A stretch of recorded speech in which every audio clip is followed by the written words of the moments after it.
বেসামরিক অবকাঠামোর ওপর হামলাকে সরাসরি যুদ্ধাপরাধ আখ্যা দিয়ে বিশ্বজুড়ে শিল্পীদের ঐক্যবদ্ধ হওয়ার আহ্বান জানিয়েছেন দুইবারের অস্কারজয়ী ইরানি নির্মাতা আসগর ফরহাদি।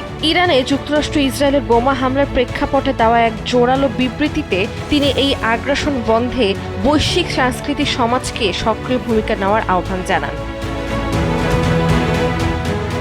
মঙ্গলবার দেওয়া বিবৃতিতে ফরহাদি বলেন, বর্তমান সংকটময় সময়ে নীরবতা কোনো সমাধান নয়, বরং তা অন্যায়ের প্রতি পরোক্ষ সমর্থন হিসেবে বিবেচিত হতে পারে। তার মতে বেসামরিক অবকাঠামোর ওপর হামলা কেবল স্থাপনা ধ্বংসের মধ্যে সীমাবদ্ধ নয়, এটি মানুষের জীবন, নিরাপত্তা ও মর্যাদার ওপর গভীর আঘাত হানে এবং দীর্ঘমেয়াদী মানবিক বিপর্যয় সৃষ্টি করে।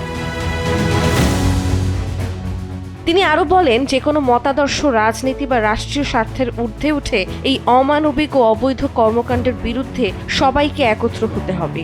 ফরহাদির এই বক্তব্য প্রকাশ করেন সাংবাদিক মনসুর জাহানি এবং বিষয়টি নিশ্চিত করেন প্রযোজক আলেকজান্দ্রো মালিকি।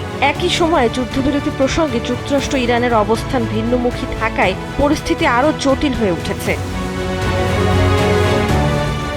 উল্লেখ্য, আজ সেপারেশন ও দ্য সেলসম্যান চলচ্চিত্রের জন্য অস্কারজয়ী ফরহাদি বর্তমানে ইরানের বাইরে বসবাস করছেন। তার নতুন চলচ্চিত্র প্যারালেল টেলস আগামী মে মাসে কান চলচ্চিত্র উৎসবে প্রদর্শিত হওয়ার কথা, যেখানে আন্তর্জাতিক খ্যাতিসম্পন্ন অভিনয়শিল্পীরা অংশ নিয়েছেন।